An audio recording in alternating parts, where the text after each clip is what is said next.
pourquoi certaines personnes continuent-elles à accumuler des millions, voire des milliards, alors qu'elles ont déjà plus d'argent qu'elles ne pourront jamais dépenser? À première vue, cela semble irrationnel. Après tout, combien de maisons on peut habiter dans une vie? Combien de voitures peut-on conduire? Et pourtant, certains des individus les plus riches de la planète continuent de travailler, comme Elon Musk qui est devenu trilliardaire. Alors pourquoi? C'est exactement la question que je me suis posée et je vais tenter d'y répondre dans cette vidéo. Et certaines de ces raisons pourraient vous surprendre. Voyons tout de suite la première raison. Ils voient l'argent comme un score de performance. Et oui, lorsqu'une personne a déjà largement de quoi satisfaire ses besoins, la question n'est plus vraiment « ai-je assez pour vivre ?» À ce stade, l'argent cesse parfois d'être un simple outil de consommation. Il devient un indicateur, un moyen de mesurer la croissance de ses entreprises, la qualité de ses décisions ou l'impact de ses projets. Pour beaucoup d'entrepreneurs ou d'investisseurs, accumuler davantage de richesses n'est pas toujours lié au désir d'acheter plus de choses. C'est juste parfois une façon de vérifier qu'ils continuent de progresser. Imaginons un sportif qui a déjà remporté plusieurs compétitions. Il n'a plus besoin de trophées pour vivre. Pourtant, il continue de s'entraîner. On peut prendre l'exemple de Novak Djokovic. Pourquoi? Eh bien, parce qu'il aime se dépasser et mesurer ses progrès. Chez certaines personnes riches, l'argent joue parfois un rôle similaire. Et c'est exactement ce que confirment certaines recherches en psychologie qui montrent que les individus très performants sont souvent motivés par la réussite, la progression et le sentiment d'accomplissement autant que par leur récompense matérielle elle-même. Chez certaines personnes, l'argent devient alors un indicateur visible de cette progression. Alors oui, beaucoup pensent que les riches veulent toujours plus d'argent parce qu'ils veulent toujours plus de choses. Mais c'est une erreur. Parfois, l'argent devient simplement le tableau de bord d'une réussite. Et lorsqu'on commence à voir l'argent comme un score, il devient difficile d'arrêter de vouloir battre son propre record. Voyons maintenant la raison suivante. Ils deviennent parfois dépendants au sentiment de gagner. Chez certaines personnes, la véritable récompense n'est plus l'argent lui-même. C'est la sensation de victoire. Créer une entreprise, conclure une affaire, réaliser un investissement gagnant. Chaque succès procure une forme d'excitation et de satisfaction. Avec le temps, certaines personnes deviennent davantage attachées à ce sentiment qu'à l'argent qui l'accompagne. Le problème, c'est que comme beaucoup de récompenses psychologiques, cette sensation finit par s'estomper. Il faut alors un nouveau défi encore plus grand pour ressentir la même émotion. Imaginons un entrepreneur qui rêvait autrefois de gagner 100 000 euros. Lorsqu'il atteint cet objectif, il est heureux. Puis il vise le million, puis 10 millions, puis davantage encore. Alors non pas forcément parce qu'il a besoin de cet argent, mais parce qu'il recherche à nouveau le sentiment de victoire qu'il a déjà connu. Les recherches en psychologie montrent que les êtres humains s'habituent rapidement à leur succès et à leurs récompenses. Ce phénomène, appelé adaptation hédonique, pousse souvent les individus à rechercher des objectifs toujours plus ambitieux, dans le but de retrouver le même niveau de satisfaction. Alors oui, parfois les riches ne courent plus après l'argent, ils courent après l'émotion que procure le fait de gagner. Et lorsque la victoire devient une habitude, il devient facile de transformer une réussite suffisante en une course qui ne se termine jamais.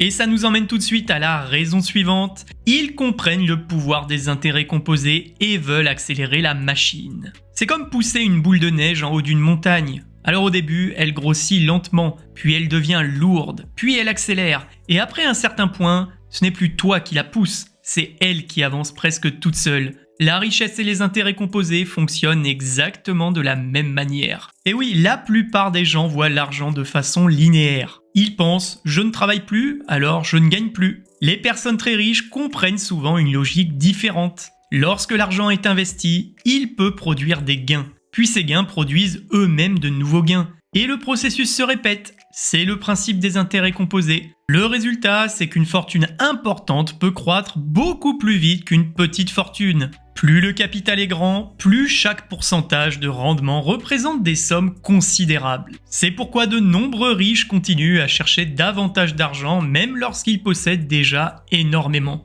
Ils savent que chaque euro supplémentaire peut amplifier encore davantage la machine. Prenons cet exemple. Imaginons deux personnes. La première possède 10 000 euros investis. La seconde possède 10 millions d'euros investis. Si les deux obtiennent le même rendement en pourcentage, leurs résultats en valeur absolue seront complètement différents. Le temps et les intérêts composés travaillent beaucoup plus puissamment pour celui qui possède déjà un gros capital. Les économistes considèrent les intérêts composés comme l'un des mécanismes les plus puissants de la création de patrimoine. Certaines recherches montrent que sur de longues périodes, une grande partie de la croissance des fortunes provient non seulement des revenus initiaux, mais aussi des rendements accumulés sur les intérêts composés. Alors oui, les riches veulent souvent plus d'argent parce qu'ils savent une chose que beaucoup sous-estiment. À partir d'un certain niveau, chaque euro supplémentaire ne s'ajoute pas simplement à sa fortune. Il augmente la vitesse à laquelle cette fortune continue de grandir grâce aux intérêts composés. Et ça nous emmène tout de suite à la raison suivante.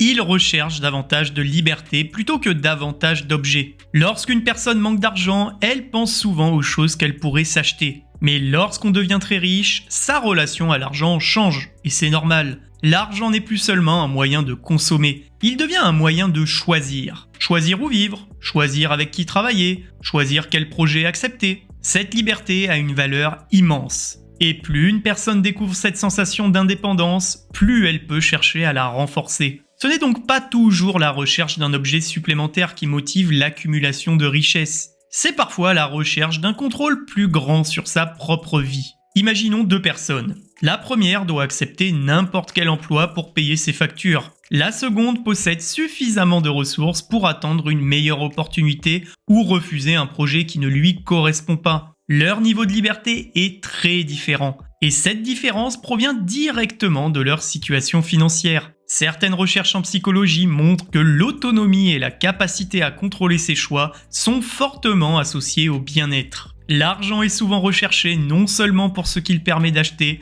mais aussi pour les options et la flexibilité qu'il procure. Alors oui, beaucoup pensent que les riches veulent toujours plus d'argent pour acheter davantage. Mais souvent, ils cherchent bien autre chose, car à partir d'un certain niveau de revenu, l'argent ne sert plus seulement à posséder plus de choses, il sert à posséder plus de liberté. Voyons maintenant la raison suivante. Ils craignent souvent de perdre ce qu'ils ont construit. C'est un peu comme quelqu'un qui a passé 20 ans à bâtir un château en pierre. Au début, toute son énergie était consacrée à le construire. Puis une fois terminé, une nouvelle peur apparaît, celle de le voir s'effondrer. Plus on possède, plus on peut avoir l'impression d'avoir quelque chose à perdre. Et oui, beaucoup s'imaginent que la richesse supprime toutes les inquiétudes, alors qu'en réalité, elle peut parfois en créer de nouvelles. Lorsqu'une personne a construit une entreprise, un patrimoine ou une fortune importante, elle sait tout ce que cela lui a coûté. Du temps, du sacrifice, des risques et bien évidemment des années de travail. Perdre une partie de cette richesse n'est alors pas seulement une perte financière, c'est parfois le sentiment de voir disparaître une partie de sa vie.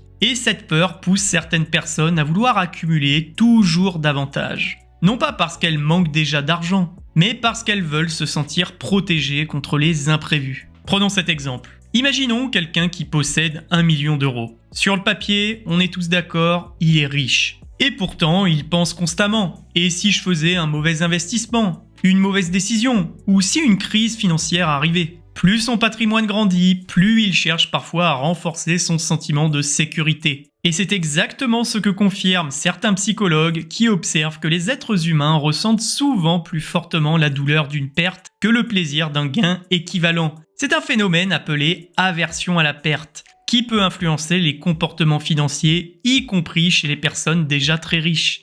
Et ça nous emmène tout de suite à la raison suivante, ils savent que la richesse donne accès à davantage d'opportunités. Pour beaucoup de personnes riches, l'argent n'est pas seulement une réserve de valeur, c'est aussi un outil qui permet de saisir des opportunités lorsqu'elles apparaissent. Elles savent que de nombreuses occasions nécessitent des ressources, comme investir dans une entreprise prometteuse, acheter un actif intéressant au bon moment, ou lancer un nouveau projet. Lorsqu'une opportunité se présente, celui qui possède du capital peut souvent agir immédiatement sans attendre. À l'inverse, celui qui manque de ressources peut être obligé de laisser passer sa chance. Avec le temps, cette différence peut devenir énorme. Imaginons deux personnes qui découvrent exactement la même opportunité. La première dispose de moyens financiers importants, la seconde non. Même si elles ont la même intelligence, la même motivation, leur capacité à agir est très différente. Et dans certains cas, la vitesse d'action fait toute la différence. Certains économistes soulignent que le capital facilite l'accès à l'investissement, à l'entrepreneuriat et à certaines opportunités économiques. Voyons maintenant la raison suivante. Ils veulent protéger leur famille et leur génération future. Et oui, lorsqu'une personne devient très riche, ses objectifs changent souvent. Au début, elle cherche à améliorer sa propre vie. Puis avec le temps, elle commence à penser à ceux qui viendront après elle. Elle se demande comment protéger ma famille dans le futur, comment offrir davantage d'opportunités à mes enfants, et comment transmettre ce que j'ai construit. L'argent devient alors une forme de protection, une réserve de sécurité destinée non seulement à soi-même, mais aussi aux générations futures. C'est pourquoi certaines fortunes continuent de croître bien au-delà de ce qui serait nécessaire pour vivre confortablement. Les recherches en économie montrent que les transmissions de patrimoine jouent un rôle important dans les décisions financières des ménages les plus aisés. De nombreuses personnes accumulent des actifs non seulement pour leur propre consommation, mais aussi dans une logique de succession et de protection familiale. Et ça nous emmène tout de suite à la raison suivante, ils sont entourés de personnes encore plus riches qu'eux. C'est un peu comme être le plus rapide de son quartier puis entrer dans un stade olympique. Du jour au lendemain, ton niveau n'a pas changé, mais ta perception de toi-même, elle change complètement. La richesse fonctionne souvent de la même manière. Et oui, la plupart des gens comparent leur situation à celle de leur entourage immédiat. Mais lorsque quelqu'un devient riche, son environnement change souvent avec. Il peut rencontrer des chefs d'entreprise plus prospères, des investisseurs fortunés ou des dirigeants possédant des patrimoines gigantesques. Résultat, ce qui paraissait énorme hier semble soudainement ordinaire. Une fortune de quelques millions d'euros peut sembler exceptionnelle pour la majorité des gens, mais dans certains cercles, elle paraît presque modeste. Cette comparaison permanente pousse parfois certaines personnes riches à continuer d'accumuler toujours davantage. Les recherches en psychologie sociale montrent que les êtres humains évaluent souvent leur réussite de manière relative plutôt qu'absolue. La satisfaction dépend fréquemment non seulement de ce que l'on possède, mais aussi de la comparaison avec les personnes qui nous entourent. Voyons maintenant la raison numéro 9. Leur niveau d'ambition augmente avec le succès. Beaucoup de personnes imaginent que les riches fixent un objectif précis. Quand j'aurai cette somme, je serai satisfait. Mais dans la réalité, les objectifs évoluent souvent avec les résultats. Lorsqu'une personne réussit, son niveau de confiance augmente, ses compétences progressent, ses ressources grandissent et ses ambitions deviennent donc plus importantes. Ce qui semblait impossible hier devient normal aujourd'hui et ce qui semblait suffisant hier paraît parfois limité demain. Les riches continuent alors à poursuivre de nouveaux objectifs. Imaginons un entrepreneur qui rêvait autrefois de gagner 100 000 euros par an. Une fois cet objectif atteint, il découvre qu'il est capable de créer davantage. Il vise alors 1 million, puis une entreprise plus grande, et à chaque étape, la ligne d'arrivée se déplace. Et ça nous emmène tout de suite à la prochaine raison. Il considère l'argent comme un outil de pouvoir et d'influence. À partir d'un certain niveau de richesse, l'argent ne sert plus seulement à acheter des biens ou à vivre confortablement. Il permet aussi de financer des projets, soutenir des causes, investir dans des entreprises, voire même influencer certains secteurs. Les personnes très riches comprennent souvent qu'avec davantage de ressources,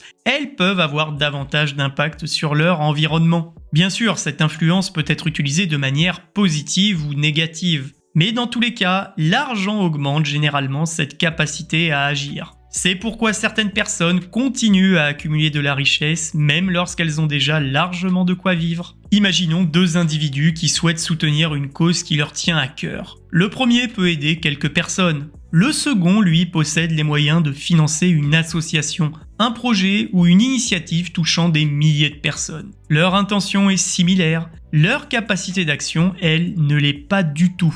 Les chercheurs en économie et en sciences politiques observent que les ressources financières permettent souvent d'accéder à davantage de moyens d'action. La richesse peut ainsi accroître la capacité d'un individu ou d'une organisation à faire avancer ses objectifs. Voyons maintenant la prochaine raison. Ils sont souvent prisonniers de l'adaptation hédonique. Ils s'habituent à leur richesse. L'un des paradoxes les plus étonnants de la psychologie humaine est notre capacité à nous habituer à presque tout.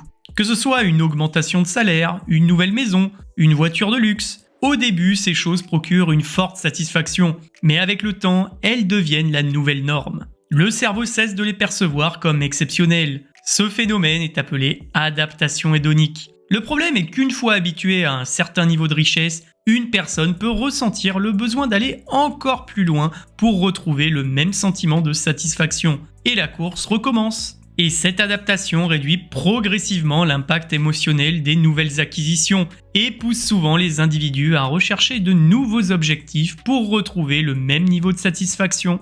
Voyons maintenant la prochaine raison qui paraît finalement assez logique. Ils associent inconsciemment richesse et sécurité. Et oui, même lorsque l'on possède déjà largement de quoi vivre confortablement, beaucoup de personnes continuent à accumuler de la richesse. Parce que cet argent ne représente pas seulement du bien et du confort, il représente aussi une protection contre l'incertitude. La vie est imprévisible, crise économique, problèmes de santé, changements politiques ou même accidents. Face à ces risques, l'argent agit comme un filet de sécurité. Le problème est que le sentiment de sécurité absolue n'existe pratiquement jamais et pour personne. Ainsi, certaines personnes continuent à vouloir davantage d'argent parce qu'elles espèrent inconsciemment éliminer toutes ces formes de risques. Autrement dit, c'est une mission impossible. Imaginons quelqu'un qui possède déjà plusieurs millions d'euros. Objectivement, il est en sécurité financière. Pourtant, il continue à penser « et si quelque chose m'arrivait ? Et si tout changeait ? Et si je n'avais pas prévu l'imprévisible ?»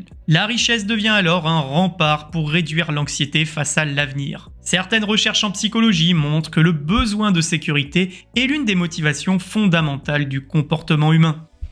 Et ça nous emmène tout de suite à la raison suivante. Certains ne cherchent plus l'argent pour vivre mieux, mais tout simplement parce qu'ils ne savent plus s'arrêter. Et oui, l'une des raisons les plus profondes et les plus méconnues est que certaines personnes riches passent tellement de temps à construire leur fortune que cette activité devient un peu une part de leur identité. Pendant des décennies, elles ont vécu à développer leur entreprise, investir, négocier, gagner. Puis arrive un moment où elles pourraient théoriquement s'arrêter. Mais une question apparaît. Que vais-je faire maintenant ? Leur activité n'est plus seulement une source de revenus à ce niveau-là, elle est devenue une source de sens, de structure et de motivation. Continuer à gagner de l'argent devient alors une habitude profondément ancrée. Imaginons un footballeur qui met fin à sa carrière. Un jour, il se réveille et il n'a plus de sens. Il fera tout pour revenir sur les terrains. Et c'est exactement ce que confirment certains psychologues qui observent que les comportements répétés pendant de longues périodes peuvent devenir étroitement liés à l'identité personnelle. Alors oui, beaucoup pensent que les riches veulent toujours plus d'argent parce qu'ils sont obsédés par la richesse. Mais parfois, la réalité est bien plus simple.